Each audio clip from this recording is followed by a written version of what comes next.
UT Martin head coach Jason Simpson, the Skyhawks won their 9th in a row, wrapped up the OVC Championship last week with a victory at Tennessee Tech. UT Martin this week will go to Southeast Missouri to close the regular season before they find out their playoff destination. So, Coach, thoughts on wrapping up the championship a week early, and we'll go to some questions. Yeah, good. Obviously pleased with the way we played.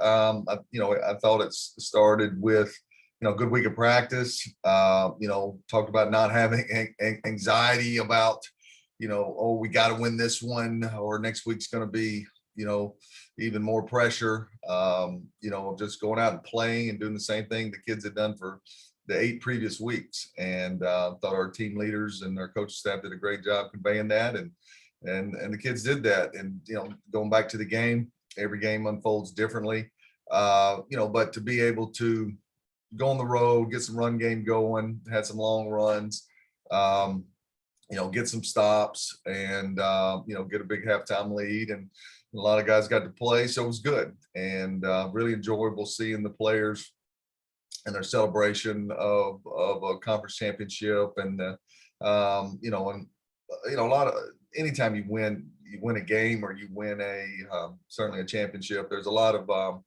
to manage and motivate kids and young men. Proud of our staff and proud of our kids for the sacrifices they made and to get to this point. Thanks, Coach. We'll go to some questions. Dan from Prairie State Pigskin. He'll start, and I'll ask some after that. Go ahead, Dan. Hi, Coach. I appreciate your time, and congratulations on the championship. Thanks, Dan. In addition to covering Eastern Illinois, we also cover SIU, and I know the pairings aren't out yet, but I mean, it's a possibility that you could play Southern Illinois. Could you just give me some general comments about, first of all, being in the playoffs, and then secondly, what you might know about SIU? Sure. Well, first of all, excited about representing our league in the playoffs, and that's something every year you start with the goal, and it's been a long time since we've been in there. We've won a bunch of games and finished second. I don't know, Kyle, 3, 4, 5 times, something like that, and a couple of times we've had 6-2 in our conference, and relied on the at-large bid and didn't get it. So, fortunately, we're able to win the league this year and guarantee our spot. As far as Southern Illinois, I guess we played them a couple years ago, and they beat us, and a good football team, very physical. Saw them on tape against SEMO, first game of the year. Obviously, like I said, good quarterback and physical up front, and but we'll cross that bridge when we get there. I appreciate that. I know it's kind of a shot in the dark there, but thank you. Thank you. You finished tied for second 3 times and third 4 times. So 7 times you're either second or third to answer that question. So how important, obviously, this game, you've already faced SEMO, but to win, to be 10-1, show the playoff committee, hey, we deserve a top 8 seed, and we're one of the best FCS teams out there. No, that's big for us. It's we met as a team yesterday and said, okay, all right, so now, what's next? What's the next focus? But, getting 10 wins in a row, that I've never been a part of that. So that would be awesome to be a part of that. Maintaining a national ranking with an opportunity to potentially get a bye. I mean, that's huge if your next goal is actually, making a run through the playoffs. So a lot of those things are on there now. There's other things that are out of the kids' control with, some injuries and, 11th game of the year. There's some things that we'll have to, try to play through. But, Coach Tuke is an outstanding coach. His teams are physical. It's their last game at home. For their seniors, and I think I saw that they had like 21 seniors or something like that. So, got our hands full going on the road. So we'll load up and go play with what we got.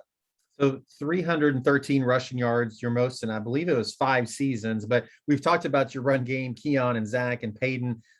Just sum up that performance again. And then Peyton, once again, is now first nationally in rushing yards per carry. So sometimes you're only giving the ball 10 or 11 times, and he ends up with, 100 yards on just 10 carries.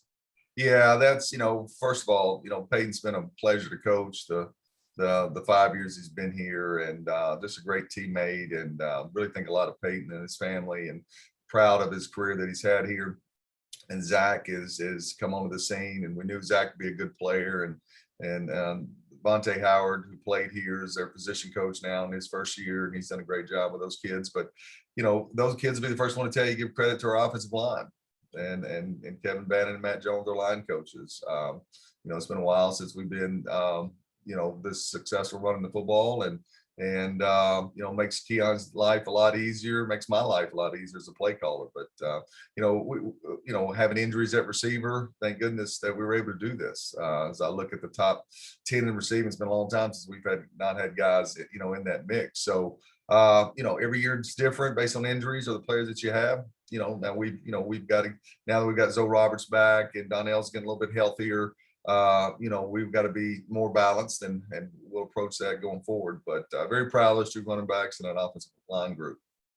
We said OVC Championship. You all also got the Sergeant York Championship, which kind of goes hand in hand. You finished 3-0. So I asked you about that last week, but just to finish perfect against your fellow Tennessee schools, I know is important as well. No, it was, proud of that. I think I talked to the AD this morning, and I believe in the selection show committee, I think he said he's hope to have that trophy.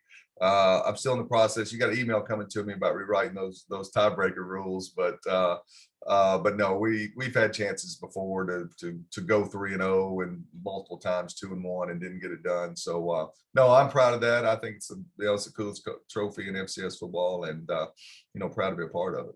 Now you're going to rewrite it to say the person who has it never loses it because you've got it. So I'll see how that goes. You also will have a smaller one coming to you as well that we'll ship to you separately. So just forever keepsake. So let's finish with this then. What is the key thing for your team over the next 2 or 3 weeks? Obviously, you got this game with SEMO. You may play the first weekend of the playoffs. You may play the second. Is it getting healthy? Is it keep doing what you're doing? What's most important for the Skyhawk program for success in November and December? We're relatively healthy besides Takeem Young on defense, and he's starting to move around a little bit, so that's good. On offense, a little bit different story, a little bit more beat up. A lot of guys walking around in boots and stuff yesterday. So that's concerning, and we'll have to figure out a way to play through that. But the next thing is, this is new for this group of kids. It's new to be practicing on Thanksgiving. It's new to, you don't know who you play till Sunday. You don't know if you play or who you play. So those things will be new. But like I told our staff, this is a tough time of year all around in the coaching profession. Changes get made, different head coaches get let go. Enjoy this. Get your kids ready to play. Manage and motivate, but enjoy every second of this. I've been here 16 years. Only the second time I've been to the playoffs. Okay, so I'm going to enjoy every second of it and have fun, get our team ready to play, and we'll load up and we'll give it the UT Martin try. Coach, thanks for your time this morning and all year, and best of luck through hopefully a deep playoff run. Hey, thanks, guys. Appreciate it. Hey, man.